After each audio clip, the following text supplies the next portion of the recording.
ಹಿಂದೂ ಜನಜಾಗೃತಿ ಸಮಿತಿಯ ವತಿಯಿಂದ ಆನ್ಲೈನ್ ಮೂಲಕ ಫೆಬ್ರವರಿ 21ರಂದು ಹಿಂದೂ ರಾಷ್ಟ್ರ ಜಾಗೃತಿ ಸಭೆಯನ್ನು ಆಯೋಜಿಸಲಾಗಿತ್ತು. ಈ ಕಾರ್ಯಕ್ರಮದಲ್ಲಿ ಮುಖ್ಯ ವಕ್ತಾರರಾಗಿ ಶ್ರೀರಾಮ ಸೇನೆಯ ರಾಷ್ಟ್ರೀಯ ಅಧ್ಯಕ್ಷರಾದ ಪ್ರಮೋದ್ ಮುತಾಲಿಕ್, ಸನಾತನ ಸಂಸ್ಥೆಯ ಧರ್ಮ ಪ್ರಚಾರಕರಾದ ರಾಮಾನಂದ ಗೌಡ, ಹಿಂದೂ ಜನಜಾಗೃತಿ ಸಮಿತಿಯ ರಾಜ್ಯ ಸಮನ್ವಯಕರಾದ ಗುರುಪ್ರಸಾದ್ ಗೌಡ ಉಪಸ್ಥಿತರಿದ್ದರು. ಈ ಕಾರ್ಯಕ್ರಮವನ್ನು ಆನ್ಲೈನ್ ಮೂಲಕ 34,700 ಜನರು ವೀಕ್ಷಿಸಿದ್ದಾರೆ.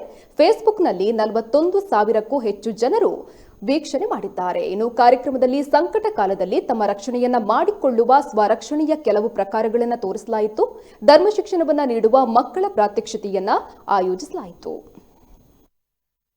ನಡವಾನಾಶು ಸಪ್ತಿಃ ಪುರಂಧಿರ್ಯೋಷಾ ಜಿಷ್ಣುರಥೇಷ್ಠ.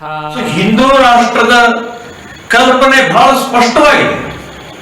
ಇಲ್ಲಿ ಸಮಾನತೆ, ಏಕತೆ, ಇಲ್ಲಿ ಯಾವುದೇ ರೀತಿಯ ಭೇದ ಭಾವ ಇಲ್ಲದಂತಹ ಒಂದು ಅತ್ಯಂತ ಸಮಾಧಾನಕರವಾದಂತಹ ಶ್ರೇಷ್ಠವಾದಂತಹ ಸಮಾಜ ನಿರ್ಮಾಣ ಮತ್ತು ಎಲ್ಲ ಕ್ಷೇತ್ರದಲ್ಲೂ ಸಾಮಾಜಿಕ, ಆಧ್ಯಾತ್ಮಿಕ, ನ್ಯಾಯ ಇದೆಲ್ಲ ಕ್ಷೇತ್ರದಲ್ಲೂ ಕೂಡ ಅತ್ಯಂತ ಯೋಗ್ಯವಾದಂತಹ ಪ್ರಕ್ರಿಯೆಗಳು ಅಂತ ಹಿಂದೂ ರಾಷ್ಟ್ರದ ಕಲ್ಪನೆ ಇದೆ. ಮುಸ್ಲಿಮರ ಅಟ್ಟಹಾಸ, ಮುಸ್ಲಿಮರ ದೌರ್ಜನ್ಯ, ಮುಸ್ಲಿಮರ ಒಂದು ಗುಂಡಾಗಿರಿ ಎಲ್ಲಿವರೆಗೆ ಬರ್ತಾ ಇದೆ. ಪೊಲೀಸ್ ಸ್ಟೇಷನ್ ಸುಡ್ತಾರೆ, ಒಬ್ಬ ದಲಿತ MLA ಮನೆಯನ್ನ ಸುಡ್ತಾರೆ ಅಂತನ್ನುವಂಥದ್ದು.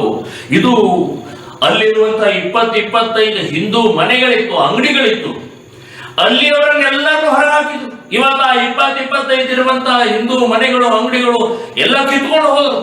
ಸೊ ಇದು ಕಾಶ್ಮೀರ, ಇದು ಅವರ ಉದ್ದೇಶ ಇದೆ. ಸೊ ನಮ್ಮ ಏರಿಯಾಗಳನ್ನ, ನಮ್ಮ ಜಾಗಗಳನ್ನ ಎಕ್ಸ್ಪಾಂಡ್ ಮಾಡ್ತಾ ಇದ್ದಾರೆ ಅವರು. ಬರೇ ಕಾಶ್ಮೀರ ಒಂದೇ ನಾವು ಉದಾಹರಣೆ ಹೇಳಿದಾಗುದಿಲ್ಲ, ಎಲ್ಲ ಕಡೆಗೂ ಕೂಡ ಮುಸ್ಲಿಂ ಸಮಾಜ ತಮ್ಮ ಜಾಗವನ್ನ ಎಕ್ಸ್ಪಾಂಡ್ ಮಾಡ್ತಾ ಅಲ್ಲಿರುವಂತಹ ಹಿಂದೂ ಮನೆಗಳು, ಅಲ್ಲಿರುವಂತಹ ಹಿಂದೂ ವ್ಯಾಪಾರಸ್ಥರನ್ನ ಓಡಿಸುವಂತಹ ಪ್ರಕ್ರಿಯೆ ನಡೀತಾ ಇದೆ. ಇದು ಕಾಶ್ಮೀರ. ಈ ರೀತಿ 50,000 ಕಾಶ್ಮೀರಗಳು ಇಡೀ ದೇಶದಲ್ಲಿದ್ದಾವೆ. ನಾವು ಇವತ್ತು ಹಿಂದೂ ರಾಷ್ಟ್ರ ನಿರ್ಮಾಣಕ್ಕೋಸ್ಕರ ಹಿಂದೂ ಸಮಾಜದಲ್ಲಿ ಜಾತಿ, ಮತ, ಪ್ರಾಂತ, ಭಾಷೆ, ಪಕ್ಷ ಭೇದಗಳನ್ನು ಮರೆತು ನಾವೆಲ್ಲರೂ ಒಂದಾಗಬೇಕು ಅಂತನ್ನುವಂತ ಮನೋಭಾವನೆಯಿಂದ ನಾವೆಲ್ಲ ಒಟ್ಟಾಗಿ ನಿಂತ್ಕೊಳ್ಬೇಕಾಗಿದೆ.